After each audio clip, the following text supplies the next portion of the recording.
কুরআন কারীমের মধ্যে বলেন আফাহাসিবাতুম আন্নামা খালাকনাকুম আবাসান ওয়া আন্নাকুম ইলাইনা লা তুরজাউন।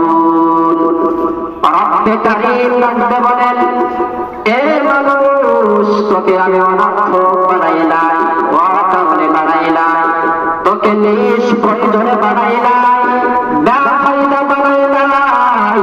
আমি আপনার আল্লাহকে যদি প্রশ্ন করি মানি, তাহলে তুমি আমাদেরকে কিসের জন্য বানাইছো? রব্বে কারীম এটাও জবাব দিয়ে দেন, ওয়া মা খালাকতুল জিন্না ওয়াল ইনসা ইল্লা লিয়াবুদুন। রব্বে কারীম বলেন, এর মানুষ, এ গোলাম, তোরে আমি অনর্থক বানাই নাই, আমি দুইটা জাতির বানাইছি আমি আল্লাহর গোলামের জন্য।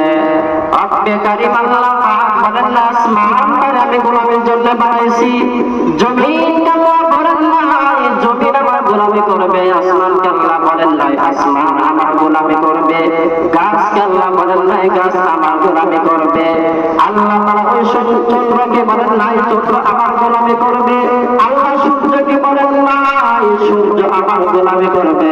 রব্বে কারীম বলেন, আমি বলছি মাত্র দুইটা জাতি আমার গোলামি করবে, জিন জাতি এবং মানব জাতি আমি আল্লাহ তাআলার গোলামের জন্য বানাইছি। তো আল্লাহ তাআলা বলেন, আমি মাত্র দুইটা জাতি, জিন জাতি এবং মানুষ জাতিকে বানাইছি আমি আল্লাহর গোলামের জন্য।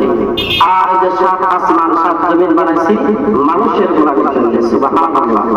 তো আল্লাহ তাআলা আসমান জমিন বানাইছেন আমাদের প্রয়োজনের জন্য, মানে আমাদের গোলামের জন্য, আর আমাকে বানাইছে আল্লাহ তাআলা তার গোলামের জন্য। নাকি বলেন? কথা ঠিক কিনা? তো আল্লাহ তাআলা আমাকে আপনাকে বানাইছেন তার গোলামের জন্য, সাত আসমান সাত জমিন বানাইছে আল্লাহ তাআলা আমার গোলামের জন্য। প্রিয় উপস্থিতি, এখন যদি মানুষের মধ্যে সব সংস্কৃতি একটাই না, একেবারে সব মানুষ একটাই না, এখন যদি আপনি প্রশ্ন করেন মানে বুঝলাম তুমি আমাকে গোলামের জন্য বানাইছাও, কিন্তু মানে তুমি বানাইছো তোমার গোলামের জন্য, কিন্তু তোমার গোলামি করলাম না। রব্বে কারীম বলেন, এর গোলাম তুই ভাবিস না করে আমি বানাইছি আমার গোলামের জন্য, তুই আমার গোলামি করবি না করে আমি ছেড়ে দেব। রব্বে কারীম বলেন, তোরে আমি বানাইলাম আমার গোলামের জন্য, তুই যদি আমার গোলামি না করস, আল্লাহ বলেন ওয়ালা কাদ যারানা লিজাহান্নামা কাসীরাম মিনাল জিন্নি ওয়াল ইনস। বহু মানুষকে দিয়ে আমি আল্লাহ তাআলা জাহান্নামের আগুনে জ্বালাইব আর পুরাই